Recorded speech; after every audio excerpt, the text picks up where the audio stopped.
Halo Peran. Penyakit kuning menjadi kondisi yang umum terjadi pada bayi baru lahir. Ibu dapat melakukan beberapa cara untuk menanganinya, mulai dari melakukan fototerapi, memberikan ASI secara eksklusif hingga transfusi darah. Penyakit kuning pada bayi biasanya mulai terlihat 1 minggu setelah bayi lahir. Gejala bayi kuning yang terlihat jelas termasuk perubahan warna kulit dan bagian putih mata menjadi kuning, warna urin bayi yang menjadi lebih pekat, dan warna fases yang menjadi lebih pucat. Pilihan penanganan untuk bayi kuning.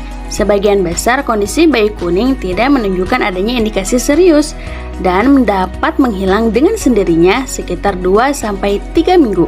Selama periode ini, ibu sebaiknya terus memberikan ASI eksklusif untuk sang buah hati atau susu formula atas rekomendasi dokter dengan frekuensi yang lebih sering dari sebelumnya. Akan tetapi, apabila kondisi si kecil tidak mengalami perubahan setelah lebih dari 3 minggu atau terjadi karena indikasi medis yang serius dan membahayakan, biasanya dokter akan merekomendasikan untuk rawat inap. Lalu dokter akan memberikan pilihan penanganan bayi kuning untuk orang tua seperti yang pertama, fototerapi. Rekomendasi pertama adalah fototerapi yang menggunakan paparan cahaya tertentu. Tujuannya untuk membantu memecah dan menghancurkan bilirubin berlebih pada tubuh bayi, sehingga dapat keluar bersama feses atau urin. Metode penanganan ini terbilang efektif untuk menyembuhkan bayi kuning dengan efek samping yang ringan.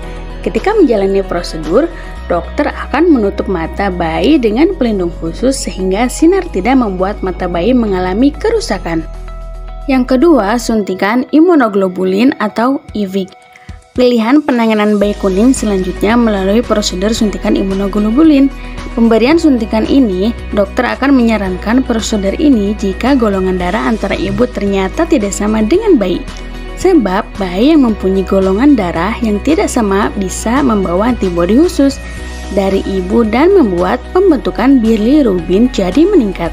Pemberian suntikan ini memiliki tujuan untuk mengurangi antibodi yang menjadi penyebab kadar bilirubin tinggi pada bayi. Yang ketiga, transfusi darah.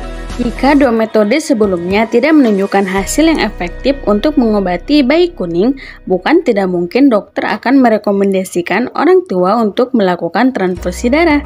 Caranya yaitu mengambil darah bayi menggunakan alat berupa kateter, lalu dokter akan menukar darah dari donor yang tepat. Setelah prosedur transfusi darah selesai, dokter akan terus melakukan pemantauan kadar bilirubin pada bayi. Apabila ternyata kadarnya masih tinggi, dokter mungkin akan mengulang prosedur transfusi. Namun hal penting dalam mengatasi bayi yang mengalami kuning yaitu memberikan ASI atau support lebih sering. Dan juga beberapa ibu menyembur bayi saat pagi hari untuk mengatasi bayi kuning. Itu dia beberapa pilihan penanganan untuk bayi kuning. Jangan lupa support channel ini dengan cara subscribe, like, comment, and share. Bye bye, thanks for watching.